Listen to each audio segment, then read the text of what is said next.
नमस्कार मित्रों, मैं अनिल राय आपका अपने YouTube चैनल मैक्स वेल्थ में स्वागत करता हूं। आज मार्केट ने बड़ी अच्छी रिकवरी दिखाई है और उसी के लेवल्स को हम देखेंगे कि आने वाले दिनों में कैसा लेवल रहेगा, कहां से हमारी ट्रेड बनती है और किस तरीके की ट्रेड हम ले सकते हैं। तो चलिए देर किए चलते हैं स्क्रीन पर और समझने की कोशिश करते हैं कि आज मार्केट में हुआ क्या। कुछ बड़ी इंटरेस्टिंग चीज़ें हैं जो चार्ट पर बन रही हैं। जो हम अगर देखें तो निफ्टी में, ये देखिए यहाँ पर निफ्टी की सिचुएशन अगर आप देखें तो निफ्टी में यहाँ पर एक बार उसने रिकवरी की कोशिश की और यहाँ जो हमने लास्ट वीडियो में हमने देखा था कि 19,200 के आसपास का लेवल था, जो हम कह रहे थे कि 19,250 या 19,200 के आसपास ये हमने एक जोन बनाया था। आप प्रीवियस वीडियो में देख लीजिएगा, ये लाइंस तभी की डाली हुई हैं। तो वहां से एक शार्प करेक्शन आया जैसा कि हमें एक्सपेक्टेशन था और यहाँ के बाद फिर एक पुल बैक शुरू हुआ, प्रॉफिट बुकिंग हो गई, अगेन नई पोजिशन बननी शुरू हुई और इस रीजन पर आकर के ये दोजी बनाया था यहाँ पे, ठीक है। 3 नवंबर को ये दोजी बनी रेड के साथ। संभावना थी कि शायद फिर से ये नीचे की तरफ आ जाए, लेकिन ताकि अगर ये 19,250 19,260 के इस एरिया को तोड़ जाता है तो फिर ये अप ट्रेंड जो है ऊपर के लेवल्स के लिए चल देगा। और आज आज क्या हुआ है, आज उसने गैप अप के साथ ये खुला ही कहां पर है, ये खुला ही आज है 19,345 पे, 19,345 पे मार्केट ओपन हुआ। उसने आज का लो बनाया 19,310 के आसपास का और उसके बाद उसने हाई बनाया 19,423 और क्लोज 19,411 पे। तो टोटल 181 पॉइंट्स का जो मूव है आज की डेट में, बहुत ही बढ़िया और इंटरेस्टिंग मूव रहा। इस कैंडल ने ये कंफर्म कर दिया कि जो भी कहीं कुछ जो भी बातें थी कि भाई ठीक है एक प्रॉफिट बुकिंग, देखो मार्केट 200 डीएमए को टच किया, इसके बाद पुल बैक आया। अब देखो दो चीज़ें इंपॉर्टेंट है। 200 डीएमए जो हम बात करते हैं, 200 डे मूविंग एवरेजेस, ये बहुत अच्छा एक सपोर्ट का काम करता है और यहाँ हमने देख लिया कि यहाँ से मार्केट बहुत तेजी से रिवर्स हुआ। अब नेक्स्ट जो टारगेट है वो है ये 200, ये 940 450 का। क्यों? क्योंकि यहाँ पे 50 डे मूविंग एवरेज है। ये कोई टेक्निकल बेस तो नहीं है, बहुत स्ट्रॉन्ग कोई टेक्निकल बेस नहीं है। टेक्निकल जो रेजिस्टेंस है वो आता है 19,550 के आसपास, लेकिन चूंकि यहाँ पर हमारा 50 डे मूविंग एवरेज पड़ता है तो वो भी एक इंपॉर्टेंट लेवल का काम करता है। कहीं यहाँ से मार्केट दोबारा नीचे की तरफ ना चले और उस कंडीशन में ये जो है 19,260 19,270 ये एक सपोर्ट का काम करना चाहिए। अब हम बात करते हैं इसकी कि यहाँ से मार्केट कहाँ तक जा सकता है। अब यहाँ से अगला टारगेट 955 का है। अगर ये 9,450, ज़्यादा नहीं 40 पॉइंट का मूव है, तो अगर कल की डेट में 40 पॉइंट का मूव ये क्रॉस कर जाता है तो उसके बाद फिर सीधा सीधा 9 या 550 पर जाकर के ये, क्यों? क्योंकि ये 9,550 जो है यहाँ से ये रेड कैंडल का हाई है, जो कि एक प्राइस एक्शन बैरियर की तरह काम करता है। जिन लोगों ने प्राइस एक्शन का वीडियो न देखा हो, उन्हें प्राइस एक्शन बैरियर कैसे काम करते हैं, तो वो हमारी वीडियो है प्राइस एक्शन की, उसको जाकर के देख लो, उन्हें समझ में आ जाएगा कि किस तरीके से बड़ी कैंडल्स जो है वो प्राइस एक्शन में बैरियर काम करती हैं अगर वो रेड कैंडल है तो। अब उसके बाद यहाँ से लेवल जो है, यहाँ से एक सीधा इंपॉर्टेंट लेवल होता है 19,800 का, और 19,800 अपने आप में बहुत स्ट्रॉन्ग रेजिस्टेंस की तरह काम करना चाहिए, ठीक है। उसके बाद अभी हम 20, उसके बाद तो अगला लेवल सीधे सीधे 20,000 का आता है, ठीक है। और 20,000 के लिए बहुत सी कॉल्स ऐड हुई भी हैं। बहुत से लोग 20,000 के टारगेट को लेकर के कॉल कर रहे हैं कि भाई इस महीने तक हो सकता है कि शायद, क्योंकि दिवाली का मूड है, बाइंग फिर से वापस आ गई है और शॉर्ट कटने शुरू हो गए हैं। जो एफआईएस के शॉर्ट थे, डीआईएस तो बाय कर ही रहे हैं। रिटेल्स का भी कॉन्फिडेंस, जो रिटेलर्स हैं उनका कॉन्फिडेंस भी बहुत अच्छा है। तो इस सिचुएशन में इंडियन मार्केट में बहुत बड़ा फॉल होने की उम्मीद नहीं दिख रही है, ठीक है।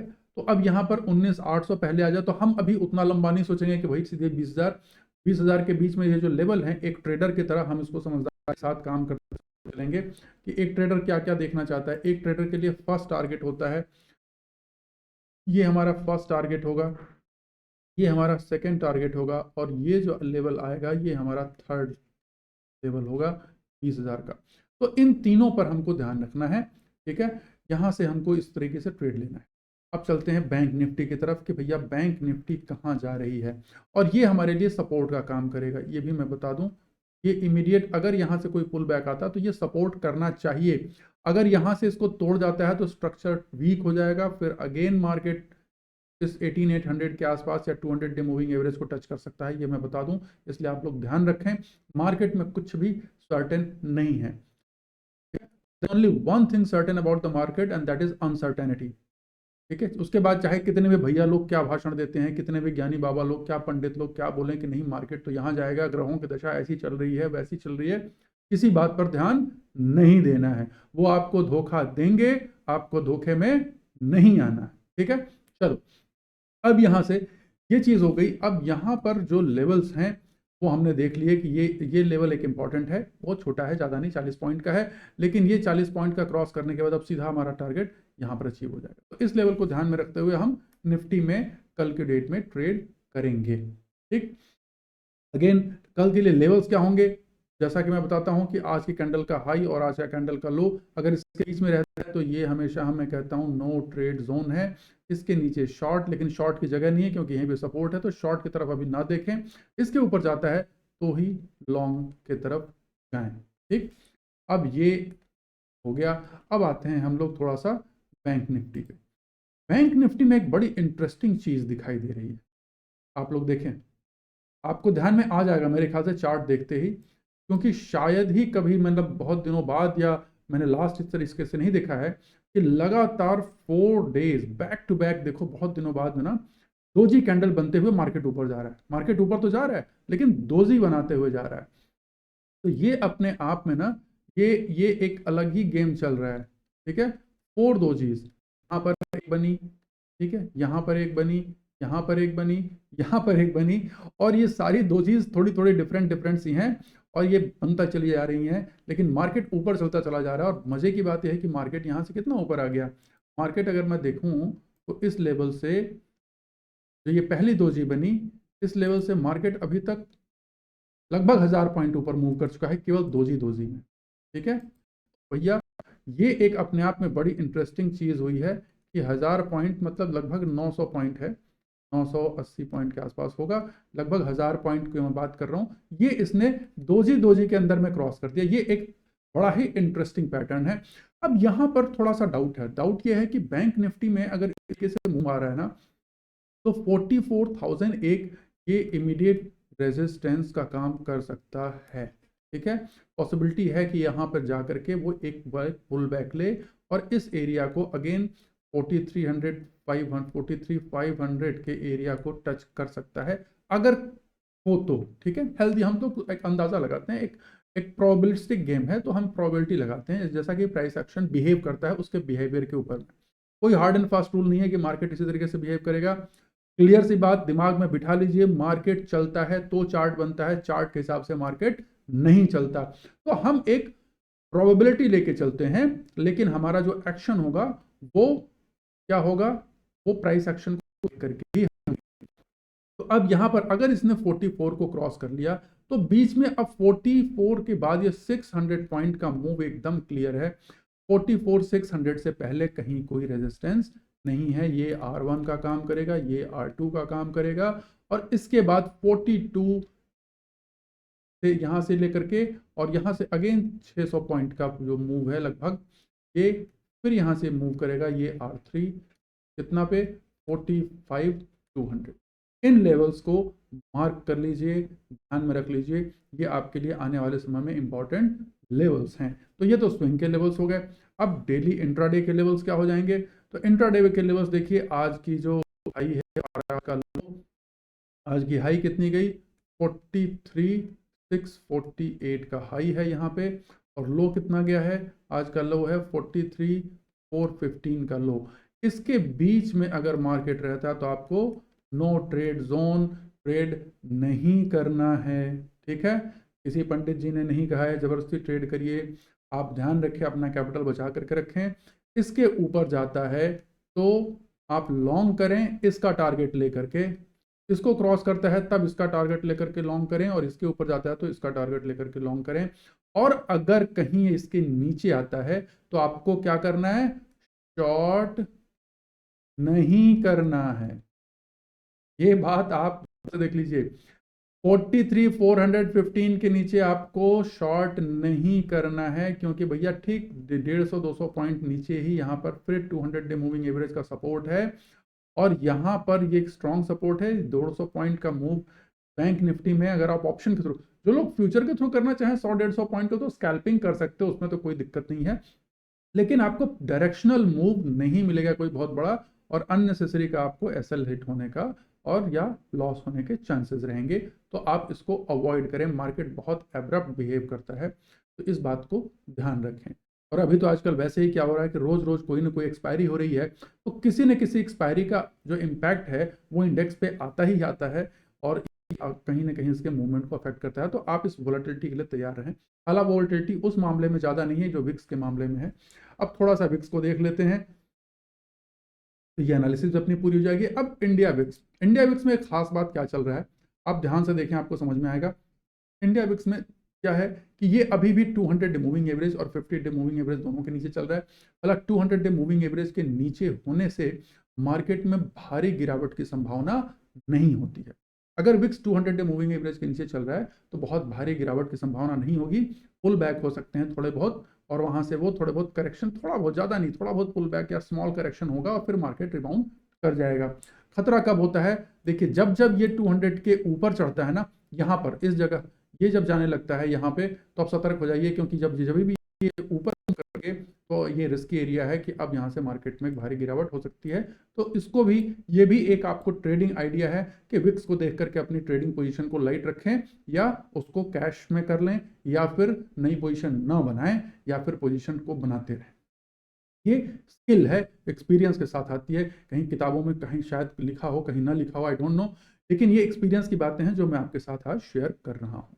अब देखते हैं यूएस ऑयल की तरफ, थोड़ा सा मैक्रोस भी देखने होते हैं। तो हम यूएस ऑयल देख रहे हैं, तो वो एक करेक्शन की तरफ, देखिए नीचे की तरफ जा रहा है, 81 पे आ चुका है, 81.74। तो ये मार्केट के लिए एक अच्छी खबर है।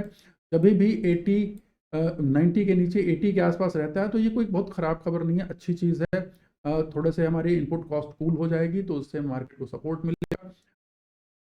डाउ जोन्स बढ़िया, ये देखें, अगर डाउ जोन्स में मैं देखूं, तो आप अगर यहाँ से देखते हैं ट्रेंड लाइन, इस ट्रेंड लाइन को लगभग ये ब्रीच कर चुका है। इनफैक्ट ये इसने आज ही ब्रीच किया है, ठीक है। अगर उसको वैसे करें तो ये देखिए आज ही ब्रीच किया है, ये दोनों टच करते हुए। और ये अगर इसके ऊपर सस्टेन कर जाता है 34, क्योंकि 33 बहुत स्ट्रॉन्ग सपोर्ट था, उसके नीचे जब ब्रेक किया था तो लगा था कि भैया ये तोड़ देगा। इसमें डर क्या था कि इसने प्रीवियस लो, यही नहीं इसके पहले वाला लो भी तोड़ दिया था, तो एक फियर था। बट अब यहाँ पर मार्केट एक बड़े ही स्ट्रॉन्ग तरीके से रिकवर हो चुका है। फेड ने अपनी रेट स्टेबल रखी है, और उसके बाद देखिए 4-5 दिनों के अंदर उसने जो है ना लगभग 1000 पॉइंट, 1500 पॉइंट का मूव उसने बना लिया है यहाँ पे। नास्दाक की भी कंडीशन अच्छी है, इसने भी 200 डे मूविंग एवरेज से बाउंस बैक करके, अब ये देखिए ये अपना trend line all time high, ये जो है यहाँ पे है, नॉट ऑल टाइम हाई, से हाँ ऑल टाइम हाई, तो इसका बहुत ज़्यादा है 16, बट प्रीवियस स्विंग हाई जिसको बोलेंगे यहाँ पे, इसकी तरफ ये चल देगा अगर ये इस ट्रेंड लाइन के ऊपर निकलता है। तो अगर कहीं ये ट्रेंड लाइन फिर रेजिस्टेंस का काम करेगी, यहाँ से फिर प्रॉफिट बुकिंग आएगी, तो फिर ये एक बार नीचे की तरफ आ सकता है। तो भैया ये रहा, ये आपका मूवमेंट, इसमें लेवल्स हमने देख लिए। अब देख लेते हैं कि भैया किस तरीके से इंडिसेस में मूवमेंट रहा। आज का टॉप गेनर जो है कौन सा सेक्टर है, मेटल सेक्टर है। मेटल सेक्टर अपने 200 डे मूविंग एवरेज से लौट करके वापस आ रहा है, और मैं आपको फिर बताऊं मेटल सेक्टर में बड़ी अच्छी संभावना है। जैसा कि मैं कैश मार्केट में ट्रेड करता हूं, तो मुझे मेटल सेक्टर में बड़े अच्छे लुक्रेटिव ट्रेड्स दिख रहे हैं। एनर्जी सेक्टर में मैंने आज ही एक बार अभी पोस्ट किया था एक ग्रुप में कि भैया एनर्जी सेक्टर में जो है वो अच्छे चांसेस हैं, और उसमें कुछ शेयर्स अच्छे लग रहे हैं जो एनर्जी के शेयर्स हैं, तो वो बढ़िया है। फार्मा में भी देखिए रिकवरी आ रही है, जैसे वैसे भी जैसे जैसे थोड़ी सी ठंड आती है ना, तो आपको बता दूं सर्दी खांसी ज़्यादा रहती है, और बच्चों को तो थोड़ा सा जो आप देखो अभी ये स्मॉग वगैरह चल रहा है, तो ये फार्मा सेक्टर में बाइंग, क्योंकि इनका सीजन रहता है, तो वो साइक्लिकल है, ये थोड़ा सा एक पुल बैक इसमें दिख रहा है। इंफ्रा रियलिटी, ये सब देखो, रियलिटी तो अपने एकदम मतलब पूछना ही नहीं है, वो तो कहाँ एकदम जबरदस्त तरीके से ऊपर पहुंच गया है। मेरे ख्याल से लगभग ये इसका ऑल टाइम हाई ही कहेंगे, नहीं ऑल टाइम हाई नहीं, ऑल टाइम हाई बहुत ऊपर था। ये लगभग इसने 52 वीक हाई बना लिया है, और ये देखिए अब बहुत सुंदर सा इसने राउंडिंग बॉटम पैटर्न बनाया, राउंडिंग बॉटम पैटर्न बना है रियल्टी सेक्टर में, और यहाँ से वो सीधा 800 की तरफ चलेगा। तो रियल्टी के शेयरों में भी अच्छी खासी खरीदारी है, लेकिन अभी फिलहाल मुझे दिख रहा है कि एक बैक आ सकता है, ठीक है। तो आज लगभग सारे के सारे सेक्टर ग्रीन रहे हैं। ये क्या इंडिकेशन करता है कि भैया ये कंज्यूमर और इसको छोड़ दें, तो ये भी कोई बहुत ज़्यादा नहीं, केवल पीएसयू बैंक जो है उनमें थोड़ी सी गिरावट रही, उसके बाद लगभग सभी सेक्टर ग्रीन रहे। तो ये बताता है कि मार्केट में चौतरफा खरीदारी हो रही है। ठीक है, ये है चौतरफा खरीदारी। ये कोई ऐसा नहीं कि किसी एक सेक्टर में केवल ग्रीन रहा। देखिए, सब जब पूरा सेक्टर ग्रो करता है, पूरा सेक्टर ग्रीन होता है, सारे के सारे इंडिसेस ग्रीन होते हैं, तो ये दिखाता है कि मार्केट में एक हेल्दी बाइंग आ रही है। और ये बाइंग जो है वो कहीं ना कहीं हमारी जो इकोनॉमी की स्ट्रेंथ है उसकी वजह से ये बाइंग बनी हुई है। हमने एक चार्ट शेयर किया था जिसमें कि हमने बताया था कि देखिए आप जो है जो रिलेटिव स्ट्रेंथ है हमारी कंट्री की, जो हमारी इंडेक्स की, वो बाकी सारे जो इंडिसेस हैं उन सबको आउट परफॉर्म कर रही है। और इसका कारण यही है कि अभी आज फिर एक रिपोर्ट आई है कि भाई इंडिया जो है बहुत तेजी से $5 ट्रिलियन की इकोनॉमी बन सकता है। टारगेट शायद 2028 में ही ये बन जाएगा। तो ये बहुत ही एक पॉजिटिव और अच्छी न्यूज़ है। ठीक है, अब इसके साथ हम आते हैं ट्रेडिंग में। आप इस बात का ध्यान रखें कि जब भी ट्रेड करें अपने कैपिटल को प्रोटेक्ट करते हुए ट्रेड करें, जोश में होश न खो बैठें। चाहे आप कितने भी ज़्यादा, अगर आप 100% श्योर हो तो भी आप श्योर इसको मत मानो। ट्रेडिंग बहुत ही वोलेटाइल कह लें या अनप्रडिक्टेबल गेम है, और इसके लिए इससे बचने का एक ही तरीका है कि आप अपनी रिस्क को मैनेज करें। रिस्क मैनेजमेंट के साथ साथ अपने माइंडसेट को, अपने साइकोलॉजी को इम्प्रूव करें, हेल्दी हैबिट्स ले आएं। देखो, मार्केट में ना आप पैसा कमाओगे स्ट्रैटेजी से नहीं, आप पैसा कमाते हो अपनी हैबिट से। अगर आपकी हैबिट खराब है ना ट्रेड लेने की, तो आप कभी भी मार्केट में पैसा कंसिस्टेंटली बना नहीं पाओगे। स्ट्रैटेजी कोई भी एक पकड़ लो, सिंपल स्ट्रैटेजी। स्ट्रैटेजी का रोल पैसा कमाने में, मार्केट से पैसा कमाने में बहुत ज़्यादा नहीं होता। मैं अपने एक्सपीरियंस से कह रहा हूँ। बहुत सिंपल कोई स्ट्रैटेजी पकड़ लो, लेकिन उस पर कंसिस्टेंट रहो, उसी स्ट्रैटेजी पे बार बार ट्रेड करो और उसके साथ अपने रिस्क को मैनेज करो। पैसा तो मार्केट आपको दे ही देगा। जब जब मार्केट में मूव आएंगे आपको पैसा मिल जाएगा, आपके सेटअप पे ही मिल जाएगा। लेकिन आप अगर बार बार मेढक की तरफ फुदकते रहेंगे ना, कभी इधर कभी उधर, कभी ये स्ट्रेटजी कभी वो स्ट्रेटजी, कभी कैश कर लूँ, कभी ये कर लूँ, कभी कुछ कर लूँ, तो ऐसे नहीं होगा। एक एक जगह अपने एज बनाओ। और जब आप एक्सपीरियंस्ड हो जाते हैं, जैसे कई लोग कहते हैं सर आप तो कैश कैश करते हो, सर आप तो ऑप्शन में भी ट्रेड करते हो। मैं कहता हूँ हाँ, क्योंकि जब आपको एक बार एक्सपीरियंस हो जाता है ना, आपकी एज बन जाती है, तो आप फिर सेम स्ट्रैटेजी को वहां भी कर सकते हो। बट फिर भी मैं बार बार कहता हूँ कि मेरे 90% से ज़्यादा ट्रेड मेरे कैश में होते हैं। 5% के आसपास, 5-6% के आसपास का ट्रेड मेरा ऑप्शन में होता है, बहुत कम। वो भी इसलिए कि ताकि मेरी जो एज है मैं उसको उसको शार्पेन करता रहूं। ठीक है, तो आशा करता हूं आपको ये एनालिसिस पसंद आई हुई। अगर मेरी एनालिसिस आपको अच्छी लगी तो जरूर लाइक, सब्सक्राइब और शेयर करो। और हाँ भैया, बहुत से लोग बिना सब्सक्राइब किए देख रहे हो, कुछ नहीं जाता यार। चैनल सब्सक्राइब करो, देख लो, फ्री का ज्ञान है और आपके लिए वैल्यूएबल ज्ञान है। इसमें हम आपको ये अश्योर करते हैं कि किसी भी तरीके का कोई रबिश और ख्याली पुलाव नहीं पकवाएंगे, जेन्युइन इन्फॉर्मेशन। अगली वीडियो में फिर मिलते हैं, तब तक के लिए बहुत बहुत धन्यवाद। नमस्कार।